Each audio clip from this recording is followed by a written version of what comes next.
Pemirsa, sidang Richard Eliezer digelar sesama terdakwa lain, yaitu Bribka Riki Rizal dan supir keluarga Verdi Sambo Kuat Maruf.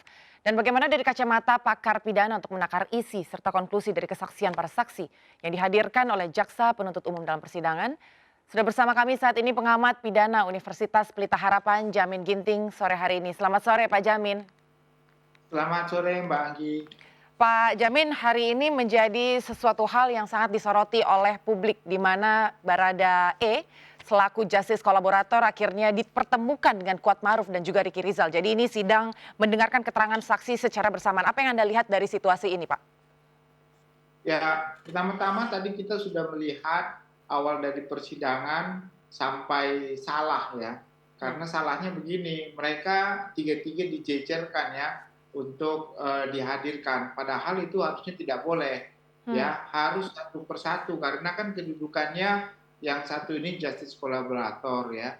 Sehingga dikoreksi sampai dua orang yaitu R dan Kuat Maruf harus keluar dulu kan, Ya. baru eh, apa Baradae dulu diminta keterangan apakah mereka sehat, setelah itu ditempatkan di sebelah pengacaranya, lalu masuk kedua. Memang begitu, nggak boleh bersamaan karena memang kekhususan dari seorang GC yang dilindungi oleh LPSK sebenarnya dia harus disidang secara terpisah dan hakim juga dalam hal ini karena sudah disatukan hakim yang sama maka harus hari yang sama, waktu yang berbeda ya, waktu yang berbeda dari waktu apa yang sedang diperlihatkan pada sidang hari ini begitu. Tapi alasan hakim karena efisiensi sehingga ini disatukan. Nah, permasalahan yang muncul adalah apakah secara psikologis ya pertemuan ini membuat Baradae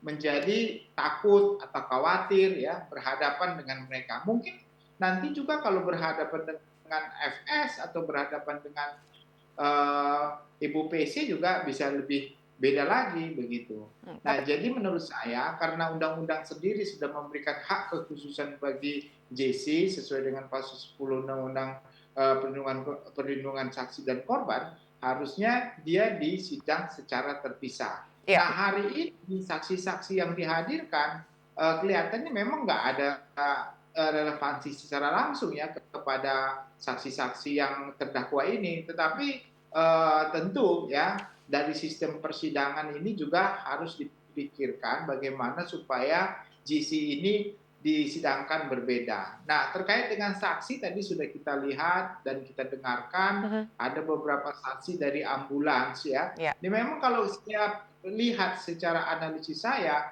Hmm. memang dari awal sudah dipersiapkan dengan begitu matang untuk menghilangkan jejak Ya. adanya perbuatan pidana ya, di mana tadi ambulan tidak boleh memasangkan trobon dan serine ya, dan mereka ambulan juga diarahkan.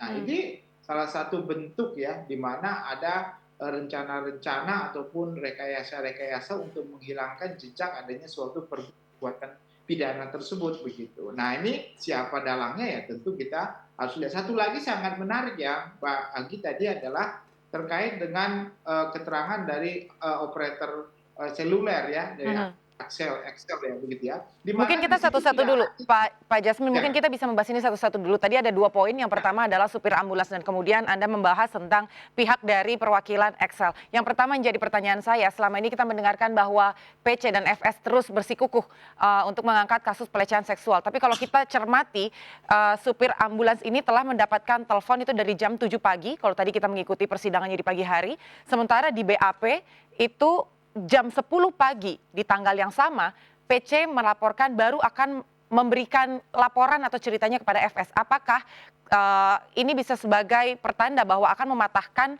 alibi atau strategi FS dan PC terkait dengan kasus pelecehan seksual yang selama ini diangkat?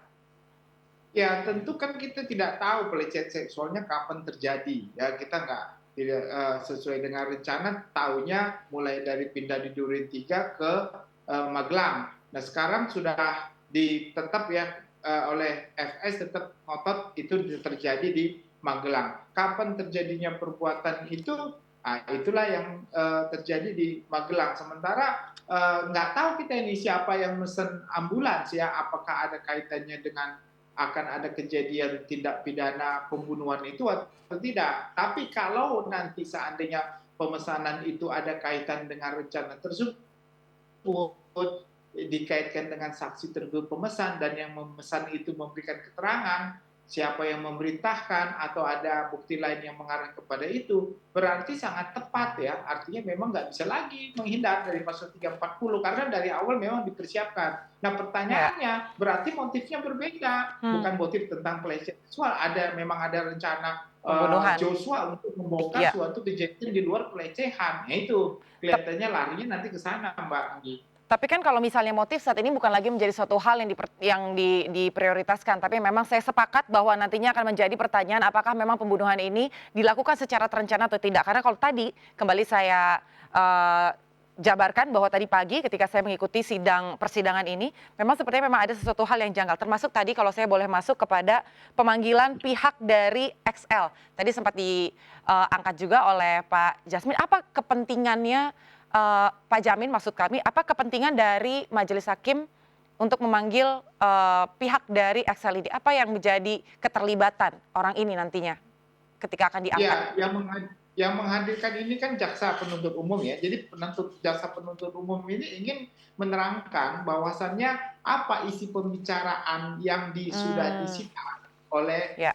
jaksa penuntut umum terkait Mhm, dengan aliran percakapan dan SMS ya. mhm, Tetapi tadi kita lihat mhm, ditanya sama hakim, ada nggak mhm. pembicaraan itu FS, nomornya FS? Nggak Ya, ada. ya. Lah padahal itu yang paling penting begitu. Nah pertanyaannya Hmm, siapa yang menghilangkan data hmm, percakapan ataupun SMS itu? Kenapa Excel dan nomor rekening, nomor eh, nggak ada ya, nomor dia punya HP-nya nggak ada begitu. Nah ini justru yang harus hakim kejar begitu. hmm, Kenapa F sendiri tidak disita sama Barreskrim tadi yang hmm. dikatakan penyitaan tersebut? Apa memang nggak ada nomornya di Excel atau nomor lain, tetapi kan harusnya ada nomor di situ begitu. Mhm. Kalau untuk kehadiran para saksi lain, tadi memang sempat menjadi pertanyaan publik juga begitu Pak Jamin, bahwa ini kan sebenarnya di persidangan ini hanya 2 persoalan begitu ya, pembunuhan berencana. Kenapa bukan saksi-saksi yang di dalam lingkaran kecil saja dulu, kenapa harus langsung di luar dari para saksi yang seharusnya, sehingga mengundang supir ambulans, kemudian tadi dari pihak Excel dan juga swab. Nah Anda melihatnya seperti apa Pak? Ya, jadi jaksa penuntut umum itu dalam membuktikan dakwaannya, dia harus ada rangkaian kronologi kejadian. Dia nggak bisa langsung tuh kepada suatu perbuatan. Hmm, Jadi dari awal kejadian sampai suatu nanti akhirnya sampai kepada saksi mahkota ya di antara mereka ya, sebagai terdakwa ya pada saat ini untuk mhm, memberikan keterangan. Nah, jadi pada saat ini sedang membuktikan rentetan kronologi kejadian dan kaitan antara pihak-pihak yang terkait dengan hal itu. Nah, contohnya terhadap Baradae, RR, dan Kuatmaruf, ada nggak kaitan antara perbuatan mereka dengan saksi yang dihadirkan pada saat ini? Nah, itu pertanyaannya begitu. hmm, Tadi sudah dikatakan nggak banyak pengaruh iya, terhadap terdakwa karena terdakwa sendiri sudah tidak ada di setelah tempat. kejadian tersebut tidak ada di tempat, berarti keterangan ini hanya menguatkan tentang kronologi Kronologi, ya. perbuatannya gitu. Kronologi perbuatan rencana pembunuhan, bukan kaitan terdakwa apa yang diketahui oleh saksi terhadap terdakwa-terdakwa. Sampai terdakwanya juga bingung kali, dia juga nggak kenal sama Hmm, orang-orang yang hadirkan pada saksi hari ini begitu. mhm. Berarti sebenarnya untuk menghadirkan saksi yang hari ini dengan 3 terdakwa, Barada Eliezer, Kuatmaruf, dan Ricky Rizal bisa dibilang kurang tepat begitu, Pak? Eee, hanya khusus untuk membuat kronologinya saja. Arti kronologi, jadi jaksa penuntut umum ingin menyampaikan kepada hakim, ini rentetan kronologi yang unsur 340-nya masuk Hmm, dalam keterangan-keterangan mereka. Ya bagian-bagian keterangan mereka seperti tadi terkait dengan adanya telepon ambulan jam 7, lalu ada FS sebenarnya sudah PCR di kantornya begitu kan. Dan nah itu kan sudah kejadian-kejadian yang memang sebenarnya sudah ada sehingga kemungkinan itu menjadi rentetan kejadian yang masuk dalam konteks pasal 340-nya, Mbak. Jadi bukan kaitan langsung dengan terdakwa yang dihadirkan dalam persidangan hari ini. Tapi bukannya lebih tepat jika memang para saksi yang dihadirkan hari ini itu berhadapan langsung dengan terdakwa yang bersangkutan, Pak? Katakanlah FS dan juga PC begitu. Ya, nanti mereka pasti dihadirkan dalam sidang khusus untuk FS dan untuk Ibu PC, karena kan di split ya, dipisah. Nah, maka nanti besok ya, dengan keterangan itu saya nggak tahu apakah mereka hadirkan oleh jaksa penuntut atau enggak. Tapi saya kira ini paling tepat memang untuk dihadirkan dalam kasus FS dan juga Ibu PC. Tapi karena sama-sama didakwa pasal yang sama, jadi mau nggak mau jaksa punya kewajiban juga menghadirkan dalam setiap sidang yang ada kaitan dengan pasal 340 dan 338 ini, Mbak Agi. Mungkin ini menjadi salah satu strategi dari majelis hakim begitu ya Pak Jamin, supaya lebih baik dihadirkan dulu saksi ini, jadi ini untuk mengunci saksi mahkota atau saksi kunci supaya tidak berbohong nantinya atau misalnya bersilat lidah ke depan dalam persidangan. Ya, kalau Anda melihat bagaimana Pak? Ya benar, jadi kelihatan nanti kan dia kan belum buka nih isi pembicaraan di WA atau pembicaraan video call ataupun call itu kan. Kalau nanti dia memberikan keterangan berbeda kan sudah pernah disaksikan, ya benar, kita sudah pernah kasih, pernah disita dari kami terkait dengan isi pembicaraan tersebut gitu. Nah nanti tinggal diputar, jadi jaksa itu memang mengambil rekaman itu dari sumber yang benar, dengan cara yang benar, karena sudah pernah bersaksi dari pihak telekomunikasinya begitu.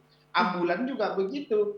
Kapan ditanya dia di telepon datang, kapan dia hadir di sana. Nah, jadi nggak bisa disangka lagi karena sudah ada keterangan ini. Jadi itulah rentetan kejadian. Tapi kalau kaitan langsung dengan terdakwanya saat ini, mereka nggak kenal begitu dan nggak pernah ketemu.